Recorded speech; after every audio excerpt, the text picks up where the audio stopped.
D'abord, vous dire que c'est avec une grande fierté que nous présentons à vous pour partager ce travail. Et pour rester dans la métaphore de la guerre, nous, on a fait effectivement le chemin de la première ligne. On a été rencontrer ceux qui sont justement sur cette première ligne, qui portent ce travail de la réduction des risques sur le terrain. Sur notre territoire en particulier, le 93. Pourquoi? Eh bien, tout simplement parce que, à force des rencontres, que ce soit dans les événements que la mission de prévention organise ou tout simplement dans leur propre terrain, c'est-à-dire les territoires couverts par les structures, enfin par les CARU du département, on a été sensible justement à toute une série de questionnements. Et c'est justement ce défi qu'on a souhaité relever en invitant ces professionnels à réfléchir avec nous justement à ce qui était la réduction des risques sur notre département. Alors cette présentation, on va la faire en 4 parties. On va essayer de pas trop vous faire patienter, enfin vous faire durer, puisque c'est déjà long, et on vous remercie d'ailleurs de votre, comment on dit présence, attention. Oui, ténacité aussi, voilà. Persévérance. Et persévérance, voilà. Donc en 4 parties, on va vous raconter un petit peu d'où ça vient, comment la demande s'est déclinée, et aussi on va vous présenter quelques résultats, quelques questions qui sont restées un peu en suspens, et ça c'est parce que on souhaite absolument pas être dans une démarche finie, c'est-à-dire qui serait terminée une fois pour toutes. Elle est en devenir, et donc on vous la propose. On souhaiterait aussi savoir ce que vous en pensez et quelles sont les réponses qu'éventuellement vous pouvez apporter à nos questions. Et enfin, on a également quelques propositions qu'on va vous soumettre. Alors, la demande, d'où elle vient, Pierre dit une demande qui relaie une demande, en fait. La demande, en fait, c'est d'abord nous, la mission de prévention, puisqu'on a été interpellé, on s'est promené dans les différentes structures pour poser des questions, essayer de comprendre comment ce travail de réduction des risques se déclinait sur notre territoire et comment ça se passe très concrètement. Et en fait, cette interrogation a soulevé bien d'autres questions.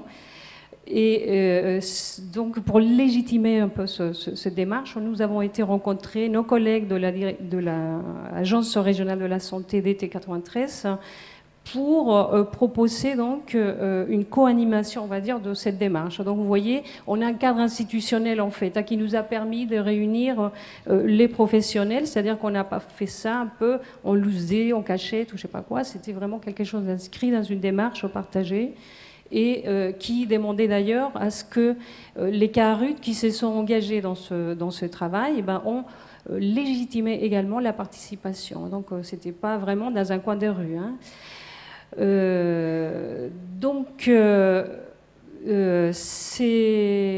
On a aussi d'ailleurs invité Pierre Roche, que certains d'entre vous connaissent, qui travaille donc au CEREC. Et on l'a invité, je dirais d'abord, par sa connaissance de la réduction des risques, par sa connaissance du travail de réduction des risques et des proximités, puisque lui-même avait accompagné une autre démarche semblable il y a combien de temps ? En 2002, avant la loi sur les gardes. Donc voilà, en 2012, avec aussi des professionnels intervenant dans ce champ à Marseille. Et donc voilà, c'était fort de cette expérience aussi qu'on a souhaité bénéficier justement de son savoir-faire. Autre détail important, Pierre Roche travaille sur le travail, justement. la professionnalisation, voilà. Et ce regard nous intéressait en particulier. Donc on a une démarche qui est sociologique, donc on s'est inscrit dans ce qu'on appelle la sociologie clinique. Et cette démarche s'appuie à la fois sur les dimensions sociales et subjectives du travail des professionnels. Alors on s'est appuyé sur un outil que Pierre Roche a développé, qui s'appelle l'entretien collectif répété avec retour. On va vous dire juste un mot, parce qu'en fait, le plus important de tout ça, c'est pas tellement partager avec vous la méthodologie en soi, c'est juste pour vous dire que c'est un travail systématisé, c'est un travail qui s'inscrit dans la durée, c'est un travail rigoureux aussi, qui nous a permis de prolonger un peu, hein, c'est-à-dire qu'on a on a enregistré, les rencontres, on les a transcrits, on les a ensuite lues ensemble, et on s'est intéressé à la parole, ce qui était dit. C'était justement ces dimensions subjectives et intersubjectives, c'est-à-dire comment ça parle aux uns et aux autres, pour arriver finalement à une analyse qui nous permettait vraiment d'explorer très très très largement le sens des interventions. Et on est passé donc de petit à petit, hein, du simple au complexe, et c'est ça qu'on va essayer de vous présenter maintenant. Alors je vais rapidement vous dire qu'il y avait quand même une règle pour ce travail qui était à la fois le volontariat des participants, mais aussi la confidentialité. Donc ce travail de confiance a été relativement long à instaurer, mais une fois qu'il était bien là, eh bien, c'était vraiment essentiel pour pouvoir nous dire des choses très intimes, on va dire, et que nous avons reformulé dans ce travail. D'ailleurs, on a fait un document, un support écrit qui se retrouve au stand de la mission de prévention si vous souhaitez en prendre connaissance. Donc on a travaillé avec les 3 CARUD du département. D'abord First Aurore, enfin on va dire Aurore First, depuis janvier de cette année, l'association Prose et ses 2 antennes, Saint-Denis et Montreuil, ainsi que le Yucca. Il y a également une autre équipe qu'on a invitée à travailler avec nous, qui est l'équipe mobile Ego Aurore, qui intervient sur la ville d'Aubervilliers. Vous dire simplement que cette équipe n'a pas encore un agrément CARUD, donc c'est pour ça qu'on le met un petit peu à part. Bon voilà, rapidement pour ce mot d'introduction, je vais donner la parole à Pierre qui va vous parler maintenant du concret, hein, plus du contenu. Voilà.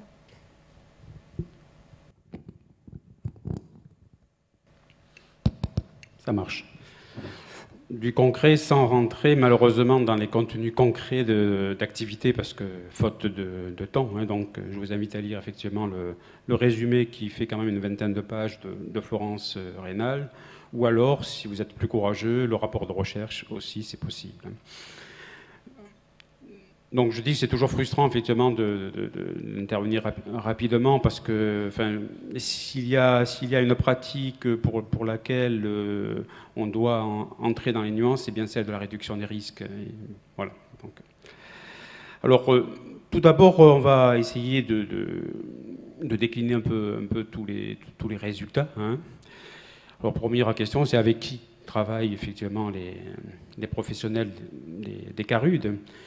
Alors, ce qu'on appelle communément le public, en fait, des personnes qui présentent quelques caractéristiques très fortes, hein, j'en retiendrai 2, hein, le fait d'être en situation de grande précarité, et aussi le fait de faire l'objet de stigmatisation et de rejet. Mais on peut dire de stigmatisation et de rejet dans tous les bouts de la société, hein, je dirais, aussi bien dans le champ institutionnel que sur les scènes de deal. On dira ici usager de drogue ou personne usagère de drogue, précisément pour ne pas réduire la personne à l'usage. Je crois que l'intérêt de ces nominations réside dans le fait qu'elles subsument l'ensemble des rapports et des positions qu'elles entretiennent avec le produit.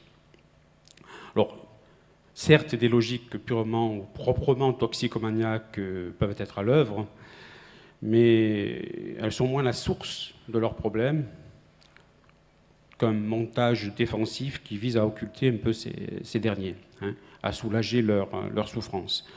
On peut dire que ce n'est pas par hasard qu'elles ont rencontré puis accroché l'objet drogue dans leur parcours personnel. Hein. Voilà, là, c'est dit, on touche les consommateurs qui se sont cassés la gueule, pas forcément avec le produit, mais dont le produit fait partie du truc. Certains ont un réel plaisir avec le produit, même s'ils sont en difficulté avec celui-ci. Alors, on peut essayer de décliner les 3 grandes fonctions des CARUD, sans entrer trop effectivement, dans les contenus de l'activité: accueil, aller vers et accompagnement. Donc, c'est qu'est-ce qu'ils font, et comment ils s'y prennent pour faire ce qu'ils ont à faire. Alors ça, c'est pas nouveau pour la réduction des risques. Ces professionnels travaillent avec les usagers dans un cadre qui respecte les principes de la libre adhésion, de l'anonymat, de la gratuité. Donc leur accueil est inconditionnel. Donc on ne demande pas effectivement aux usagers de formuler une demande ou d'élaborer un projet, ce qui les distingue d'autres types de professionnels qui sont d'autres types d'accueil. Ils leur représentent l'établissement, ses missions, ils leur fournissent du matériel stérile, ainsi que quelques conseils concernant son usage. Et surtout, ils se mettent à leur écoute, en veillant à respecter leurs paroles, mais aussi parfois le déni qu'ils ont pu construire sur la consommation de certains produits, et au-delà, je dirais, sur leur vie. Ils appellent, et c'est important, généralement par leur prénom ou leur nom de scène, en se présentant eux-mêmes par leur prénom. Cela, afin de se présenter, je dirais, au même niveau qu'eux, à la même hauteur, d'être à la même hauteur qu'eux. De pouvoir, si on veut reprendre un philosophe, Lévinas, accéder à leur visage. Alors certes, les usagers de drogue doivent suivre des règles lorsqu'ils sont dans la structure des CARUD, des règles qui ont été instituées à l'intérieur de ces structures, mais certains professionnels, et ça mérite, je pense, un échange, peuvent, à un moment donné, tolérer certains actes de consommation de drogue, s'ils jugent qu'il est préférable pour la santé de celui-ci, ou de celle-là, compte tenu par exemple de l'état de son système veineux, qu'il puisse les réaliser à l'intérieur de la structure plutôt que dans la rue. Donc on est beaucoup dans, je dirais un peu le principe du pas vu, pas pris aussi. Bon. Je ne développe pas, mais ça mériterait là aussi un échange. Alors, qui dit accueil dit tensions parfois. Il y a des tensions qui peuvent s'exprimer au sein de l'accueil, en lien notamment avec des histoires de rue, et qui peuvent déboucher sur des explosions de violences physiques qui peuvent mettre en danger l'intégrité des professionnels et des usagers. Mais les professionnels insistent sur le fait que ces violences restent quand même relativement rares, ou en tout cas sont beaucoup plus rares que dans d'autres structures. On pense par exemple aux accueils de nuit. Voilà. Ensuite, aller vers. Pourquoi se rendre finalement aussi sur le territoire de l'autre, C'est une des principales manières de faire vivre la proximité. Alors, cette démarche peut s'inscrire dans la continuité d'une rencontre à l'accueil. C'est lorsqu'un usager souhaite effectivement que les professionnels puissent se rendre là où il vit, afin de se rendre compte finalement de ce qui, pour lui, fait condition. Mais l'aller vers s'impose aussi parce que certains usagers ne vont jamais au CARUD, ne se rendraient jamais sur le CARUD. Souvent, le fait d'aller vers les usagers incite ces derniers à venir dans un deuxième temps sur la structure. Alors pourquoi aller vers ? Pourquoi ça ? Aussi parce que ça permet de voir ce qui peut être tu, ce que l'on tait à l'accueil, de découvrir par exemple les produits qui sont réellement consommés et qui parfois font l'objet d'un déni dans le cadre des entretiens à l'accueil. Alors les professionnels se rendent dans des lieux divers, ce sont souvent des lieux interstitiels ou des lieux de transit, des locaux à poubelles, des couloirs de métro, et souvent à la périphérie des quartiers populaires, dans les parkings souterrains, sur les bords des canals. Et les usagers de drogue ne consomment pas généralement, c'est important de le souligner, à proximité des lieux où ils viennent acheter les produits, parce que bien souvent les dealers les rejettent, et parce qu'eux-mêmes, souvent, préfèrent rester aussi discrets. Alors, il faudrait parler de comment ils s'y prennent pour entrer dans ces lieux. Hein. C'est tout un art, c'est l'art de la rue, justement. C'est complexe parce que tout y est mouvant, changeant, parce que les professionnels sont souvent exposés au risque d'être intrusifs, hein, et les usagers parfois sur la défensive. Et parce que la culture de la réduction de risque n'y est pas très développée, beaucoup moins développée, par exemple, que sur les milieux festifs. Alors ça demande beaucoup de temps, d'ingéniosité. Alors souvent, c'est le fait de passer plusieurs fois au même endroit afin de ramasser du matériel souillé. C'est une façon de se faire repérer et de créer des rencontres, de nouer des liens. Mais l'accroche peut se réaliser autrement, sur des échanges, sur la sexualité ou par la distribution de matériel RDR. Et les professionnels peuvent aussi être cooptés par un tiers, un usager, un dealer, un habitant, un employé de la voirie, voilà. Ils peuvent aussi être cooptés par un tiers. Alors il faut savoir que l'accroche est décisive et il faut pour eux prendre le temps de l'observation afin de pouvoir, je dirais, calquer un peu sa façon d'être sur celle qui est en usage dans les groupes avec lesquels on veut travailler. On parle beaucoup de la rue, mais il faut savoir qu'ils se rendent aussi dans les milieux festifs, beaucoup moins, mais ils se rendent aussi sur des milieux festifs. Et parfois, dans le cadre, par exemple, de l'Intercarude, ils se rendent dans des galas, par exemple, de fin d'année, des grandes écoles, enfin, dans des lieux très différents. Troisième grande fonction, l'accompagnement. On va en dire quelques mots aussi. Hein, c'est une pratique qui repose sur un co-investissement, hein, où chacun donne à l'autre. Le professionnel offre sa disponibilité, puis l'usager, lui fournit des éléments de connaissance sur son parcours de vie propre à l'aider. L'accompagnement, c'est une affaire physique. Hein. Parfois, on accompagne l'usager de drogue jusque dans les lieux, l'administration, les structures de soins. Mais c'est aussi une affaire, je veux dire, psychique. Hein. C'est-à-dire qu'il faut l'aider à surmonter un certain nombre de peurs, d'appréhensions. Alors pour cela, on dispose d'outils, hein, des entretiens, bien sûr. On peut mettre en œuvre des ateliers. Et ce qui est quand même intéressant à souligner, c'est la temporalité qui est propre à cet accompagnement-là. Parce que moi, je travaille avec beaucoup de professionnels qui sont dans des accompagnements divers. Par exemple, la longue durée. La longue durée, les professionnels nous disent, par exemple, qu'il faut parfois 3 ans pour qu'un usager de drogue puisse prendre un rendez-vous à Pôle emploi, se stabiliser dans un logement. Ce sont vraiment des très longues durées. Ça peut être surprenant pour ceux qui viennent d'autres secteurs du travail social, mais en fait, une telle durée est requise pour, je dirais, pour déclencher la subjectivation qui est nécessaire en tel acte, hein, qui n'est anodin que pour un regard extérieur, que pour l'extérieur. En termes de temporalité, il faut souligner aussi que les professionnels doivent travailler aux moments les plus opportuns. Il y a des bons moments qui risquent d'ailleurs de ne plus se représenter, de ne plus jamais se représenter.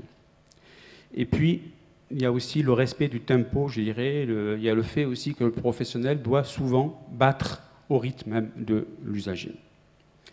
Alors tout ça, ça veut dire que les professionnels négocient en permanence les limites de leur cadre de travail. Limites spatio-temporelles. Un professionnel va sortir de l'établissement, par exemple, et 1 heure durant, il va discuter avec un usager de drogue sur un banc public. Pour un regard extérieur, là aussi, peut-être, ce n'est pas du travail, alors que ça va conditionner tout le travail qu'il va conduire avec lui. Il va continuer aussi une tâche entamée avec lui, au-delà des horaires normaux, hein, de ses horaires de travail normaux, parce qu'il sait que son évolution, que l'évolution de son état de santé, peut-être ne le permettra pas le lendemain, ou qu'il sera obligé de répondre à d'autres urgences. Alors, c'est intéressant parce que j'en parlais en aparté. Souvent, les étudiants qui viennent faire des stages ont vraiment le sentiment qu'il n'y a pas de cadre de travail, il n'y a pas de cadre de travail. En fait, ils n'arrivent pas à comprendre que les professionnels ont pris le parti, à tel moment, face à cet usager-là, d'élargir, de déformer, de distordre, d'assouplir, je dirais, ce cadre de travail, hein, pour pouvoir précisément continuer à s'y référer. Hein. En fait, souvent les stagiaires ne comprennent pas ce qui précisément fait leur force. Alors, je ne développe pas, mais bon, l'accompagnement, c'est dans les démarches administratives, c'est dans les démarches d'insertion professionnelle, c'est dans les démarches de soins, et parfois aussi jusqu'au bout, c'est-à-dire lorsque l'usager de drogue est en fin de vie. Quelques mots quand même sur l'hébergement qui est un outil de l'accompagnement, parce que bon, c'est vital effectivement de pouvoir bénéficier d'un lieu pour se poser et pour faire une pause dans la galère. Mais la mise à l'abri, cette mise à l'abri ne prend tout son sens qu'au-delà de la situation d'urgence. Et c'est vrai que les professionnels, là, ont conscience d'engager une course avec le temps, parce que lorsque la mise à l'abri est assurée, bon, il faut vite monter le dossier, hein, parce qu'ils sont conscients de la brièveté de la période hivernale et du risque du retour à la rue pour l'usager. On pourrait faire la longue liste des difficultés qu'ils rencontrent en raison de la lourdeur des démarches administratives, de la pénurie des logements, des logiques de stigmatisation spécifiques qui frappent les usagers, des affections graves aussi, dont certains sont parfois atteints, mais aussi des problématiques subjectives des usagers, hein, du refus de certains de s'inscrire dans un cadre contraignant, loin de correspondre à un chez-soi, hein, précisément, de la diversité de leurs problématiques. Pour certains, il faut privilégier effectivement l'hébergement individuel. Pour d'autres, il faut privilégier l'hébergement collectif. Pour d'autres encore, il faut prendre en compte la vie de couple. Voilà donc pour l'hébergement. Ensuite, il y a tout un travail. Bon, bien sûr, on a le sentiment qu'on est là, à partir de tout ce que j'ai pu dire, qu'on est dans une relation duelle, un professionnel, un usager. Ce n'est pas le cas. Il y a tout un travail partenarial, hein, avec des équipes donc hospitalières, hein, puisque les usagers peuvent être admis, hein, pour être soignés ou opérés. Il y a tout le travail de coopération avec les professionnels, bien sûr, des SAPA, avec parfois quelques difficultés articulées, je dirais culture de réduction de risque, culture du soin. Hein. Là, ça mériterait là aussi un long... Au-delà d'un débat, ça mériterait, je pense, des groupes de réflexion. Hein. Tout le travail qui est mené avec le secteur de la psychiatrie, où là aussi ils rencontrent beaucoup de difficultés parce qu'ils ont du mal à trouver parfois ne serait-ce que le bon interlocuteur, puisque l'usager ne réside pas forcément dans l'espace urbain couvert par le secteur. Alors, ils peuvent certes recourir aux équipes mobiles de psychiatrie précarité, mais bon, elles sont, on le sait, en situation de surcharge de travail, pas toujours à même d'être très réactives de ce fait-là.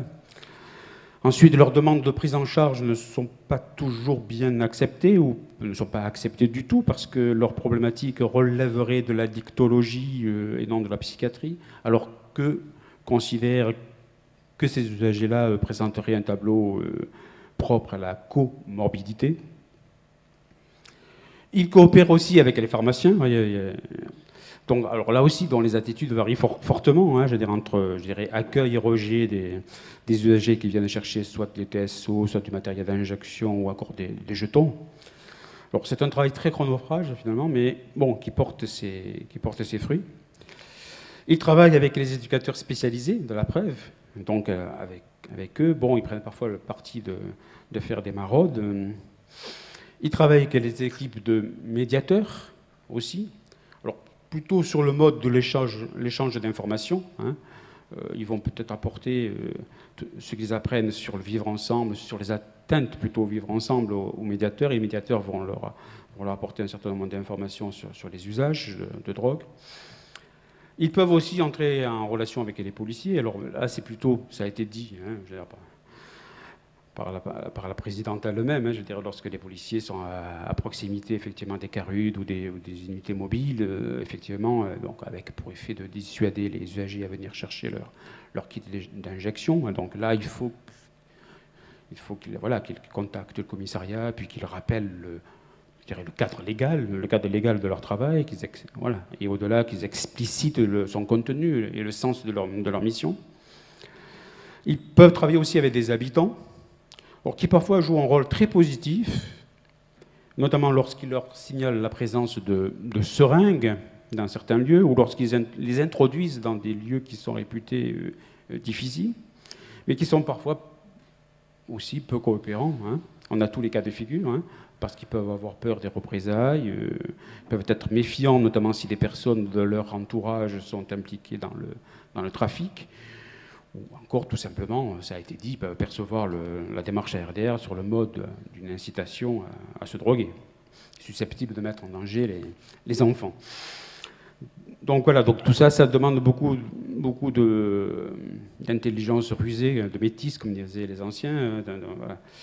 On commence par dire qu'on travaille avec des gens qui ont des problèmes, puis après, on énonce le fait que parmi ces problèmes, il y aurait celui-là. Voilà. Donc il faut savoir entrer là, en contact avec les habitants.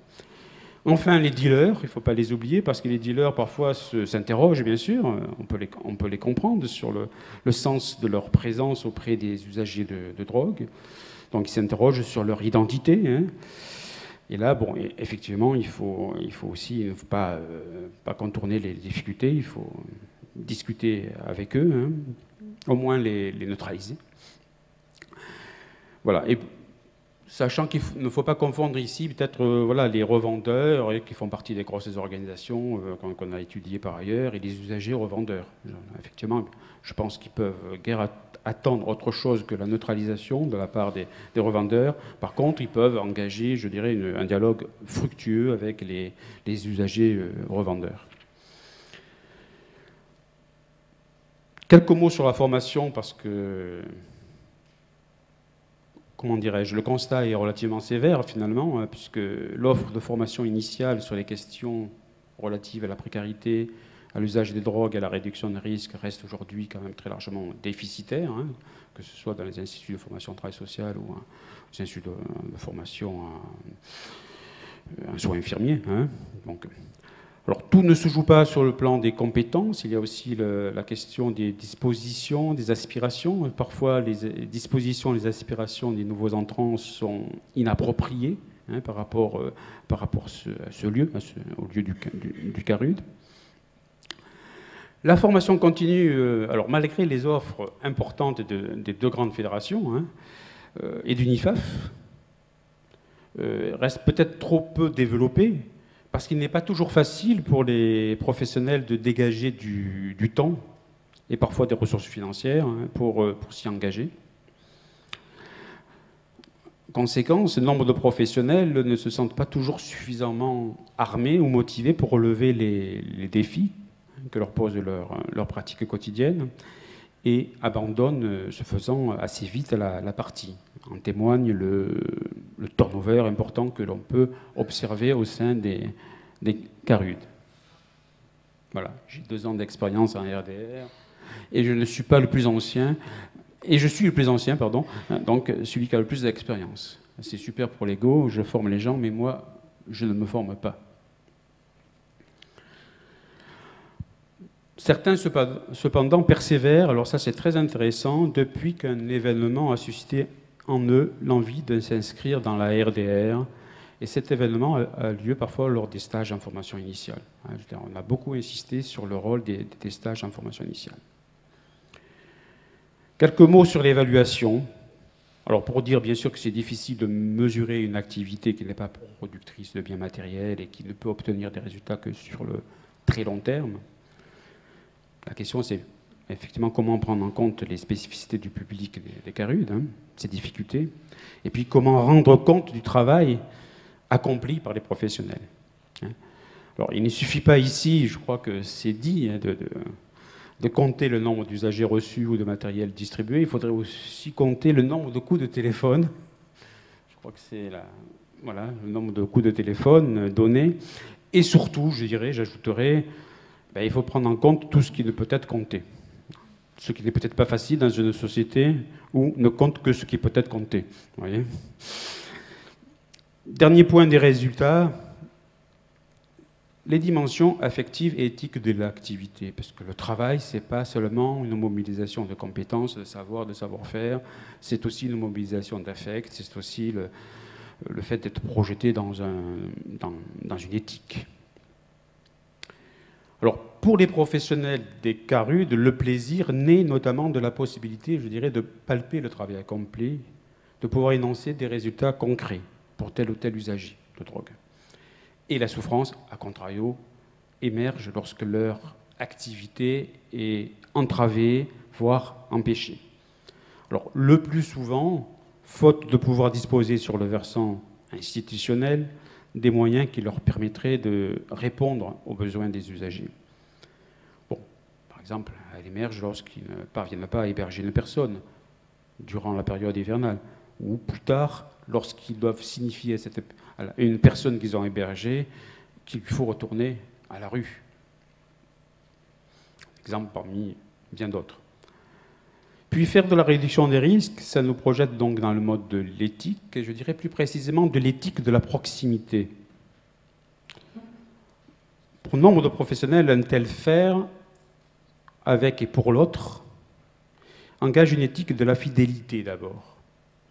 C'est-à-dire qu'ils continuent à tracer un même sillon, en continuant parfois celui de l'autosupport.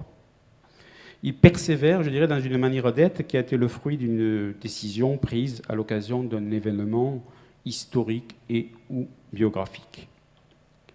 Pour l'un d'entre eux, par exemple, c'est une façon d'être fidèle à sa sortie du produit. Elle manifeste la volonté de rendre à d'autres ce qui lui avait été donné par son éducateur. Surtout que ce dernier ne lui avait donné que cette présence, cette écoute, cette attention, mais que celle-ci lui avait permis à chaque fois d'aller mieux. Et puis, un tel faire engage aussi, je dirais, une éthique de la décision. Pourquoi ? Parce que les professionnels sont constamment confrontés au fait de devoir prendre des décisions difficiles, parce qu'elles leur demandent d'arbitrer entre des contraintes différentes, de prendre en compte des exigences contradictoires, hein. Donc, des décisions dont les conséquences, parfois, sont peu prévisibles, en tout cas, et peuvent être susceptibles d'aggraver la situation sociale et sanitaire de leur interlocuteur. Par exemple, faut-il donner une aide financière à une personne lorsqu'on sait qu'elle est susceptible de la précariser plus encore s'il décide de l'utiliser pour acheter de la drogue, par exemple. Alors, cette éthique, c'est une affaire, bien sûr, souvent purement individuelle, mais ce n'est pas que ça, c'est aussi, à mon avis, une affaire collective. C'est-à-dire que la complexité des questions est telle que l'on aurait tort de ne pas faire appel ici à la multiplicité des points de vue. Je pense que l'échange entre professionnels au sein d'une équipe est aussi un temps consubstantiel à cette éthique, autant que la décision qui va être prise, par exemple, un peu de manière solitaire en situation. Alors, je voudrais maintenant aborder quelques questions. Elles porteront sur le public, sur l'identité des professionnels, sur les principes de la RDR, et puis sur l'hébergement et ou logement. Sur les publics, pour certains professionnels, il s'agirait d'aller au-devant des hommes et des femmes qui ne sont, je dirais, pour réemployer leur expression, ni pauvres ni toffeurs, dont l'usage et la vie ne sont pas marqués par la précarité et les difficultés, mais qui peuvent prendre des risques en consommant des produits, faute d'être suffisamment informés.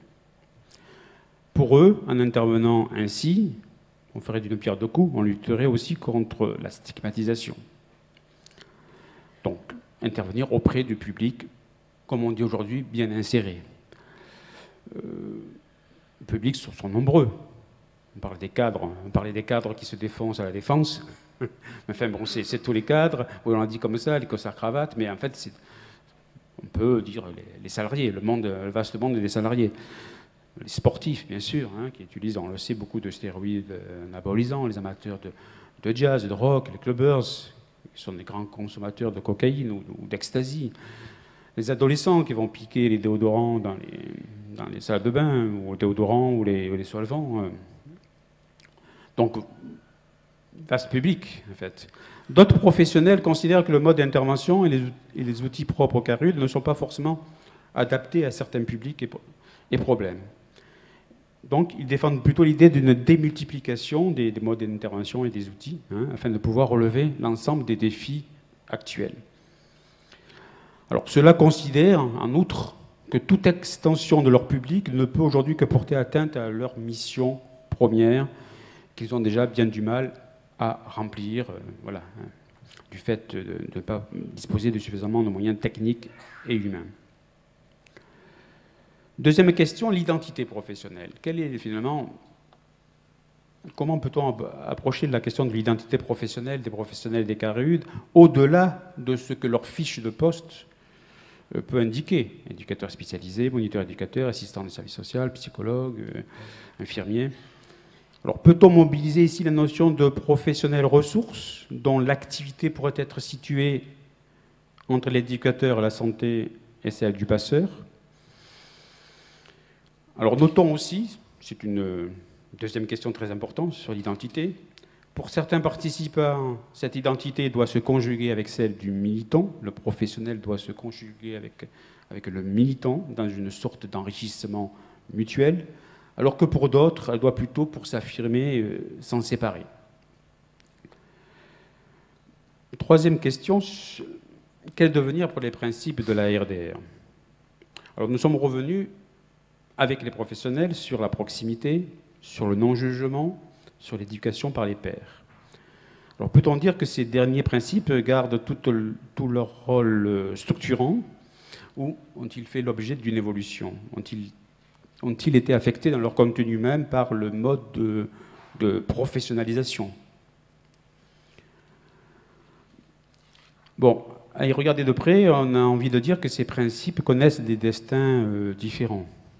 Alors, proximité, on peut dire que les professionnels font vivre la proximité avec beaucoup de finesse dans les trois grandes fonctions que l'on a nommées, dans le travail de rue, bien sûr, mais aussi à l'accueil, mais aussi dans l'accompagnement.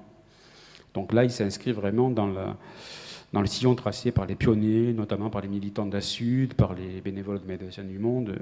Alors, même si, c'est important de le souligner, le manque de formation de nombre d'entre eux et la diminution de la part de ceux qui viennent de l'autosupport représentent ici un réel handicap. Ils ne sont pas toujours, par contre, dans le non-jugement. Du moins, ils ne l'appliquent qu'avec beaucoup de discernement. Pour eux, un tel principe est nécessaire pour battre en brèche toute posture ou toute attitude se raidissant, je dirais, dans un moralisme inefficace. Mais en même temps, le non-jugement ne doit pas devenir un dogme, mérite d'être énoncé sans manichéisme, car il évolue au gré de la construction de la relation avec l'usager et de ses aléas. Pour eux, il est parfois important de pouvoir exprimer leur désaccord à l'usager, voire de se mettre en colère contre lui, plutôt que de rester indifférent à son sort. Il y a là une façon de ne pas trahir la confiance qu'il leur accorde, une attitude qui témoigne de l'intérêt qu'il lui porte. Mais en même temps, on peut se demander si un tel décalage entre la pratique et le discours tenu sur celle-ci constitue vraiment une nouvelle réalité. Dans la démarche que j'avais animée il y a donc plus de 10 ans à Marseille, avant la loi sur les CARUD, certains intervenants déjà prenaient de la distance vis-à-vis de ce principe du non-jugement. Ce qui donc importerait, ça serait moins le fait de ne pas juger. Est-ce toujours possible? Nietzsche, par exemple, disait que ce n'est pas possible, que c'était la vie elle-même qui par notre entremise, même dans la perception, nous portait à juger. Donc, est-ce toujours possible? Est-ce toujours souhaitable? Donc, ce qui importe, c'est plutôt le fait de continuer à faire avec et pour l'autre, quel que soit le jugement qu'on porte sur lui, même quelle que soit la réprobation qu'il peut parfois légitimement susciter. Donc ce qui importe, c'est de mobiliser une éthique, finalement, qui nous dit qu'il y a toujours quelque chose à faire, quoi qu'il arrive, voilà, qu'il nous faut toujours rester à ses côtés, et quoi qu'il fasse. Troisième principe, alors là, ça mérite un débat, effectivement. La plupart des professionnels des CARUD aujourd'hui, du moins ceux qui étaient engagés dans la démarche, ne considèrent plus les usagers comme des pairs avec lesquels ils pourraient travailler. Car ces derniers, et tout particulièrement les crackers, ne disposeraient pas, selon eux, de suffisamment de légitimité pour cela.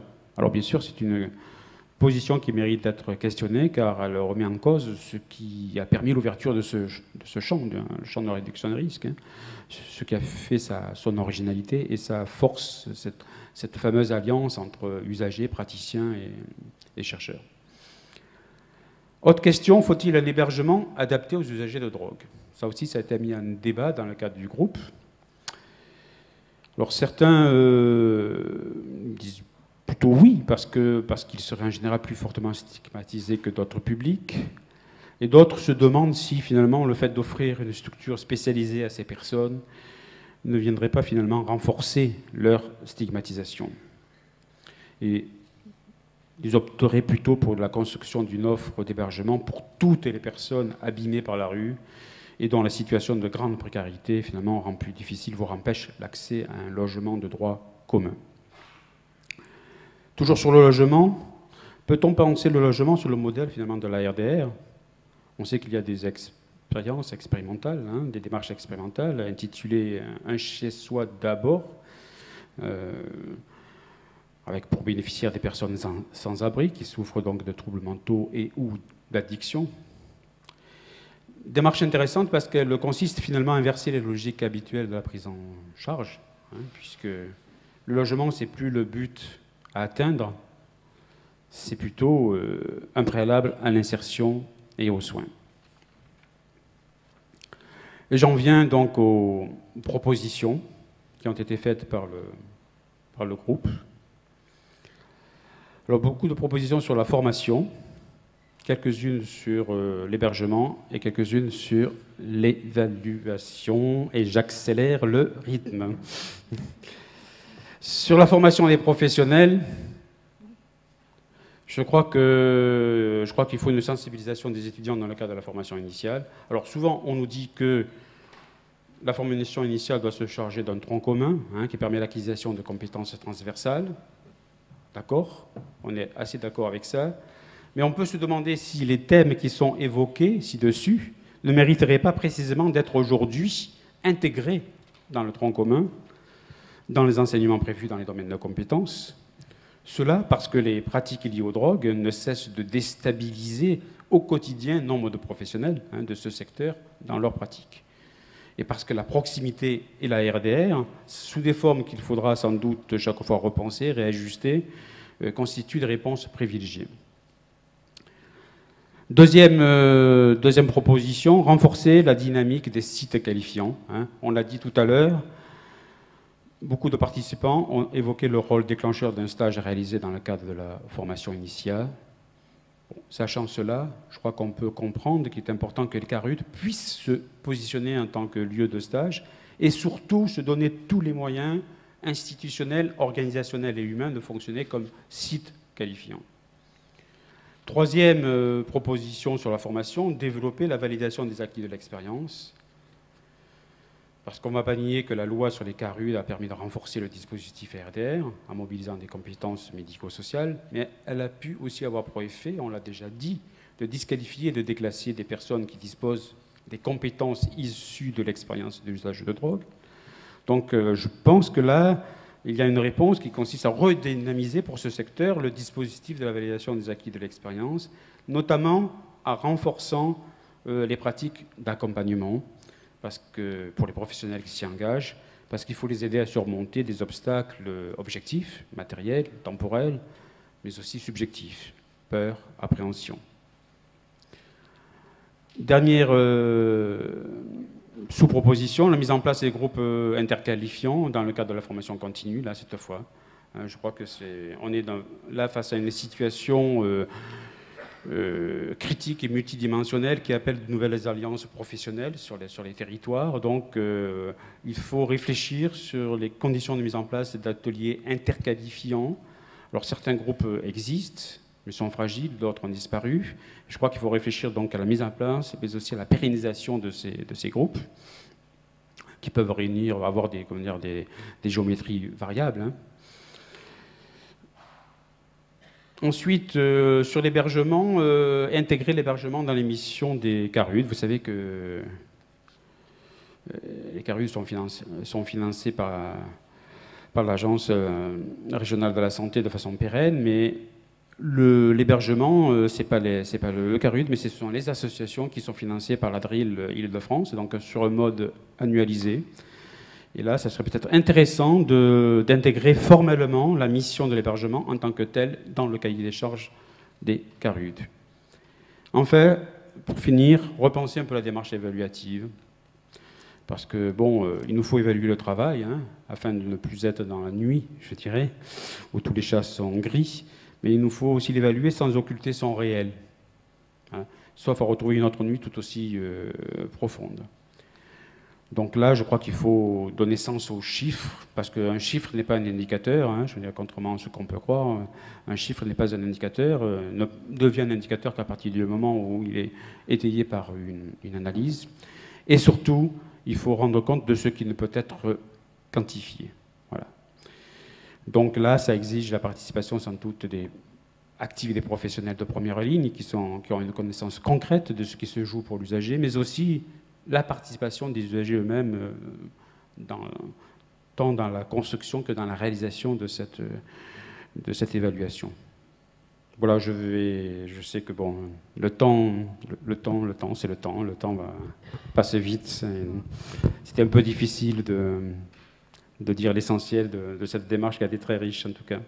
Et je tiens à remercier tous les professionnels qui sont là, à qui on doit cette réflexion. On a été obligé de faire des choix dans les thèmes qu'on a développés dans le groupe de travail. Mais bien évidemment, vous êtes invités, ceux qui le souhaitent évidemment, aller plus loin. En tout cas, notre objectif était de valoriser votre travail, de communiquer autour de ce que vous faites, de vos pratiques. Ce domaine, on considère, est malheureusement pas suffisamment développé. Hein, donc on espère vous engager aussi à reproduire ce type de démarche parce qu'elle est fondamentale. Il y a des choses à défendre, il y a des valeurs à défendre, il y a des postures à défendre, et tout ça ne peut se faire sans vous. Hein. C'est un peu pour ça qu'on termine aussi avec les acteurs de la démarche que l'on remercie très chaleureusement. Et merci aussi à vous de votre patience.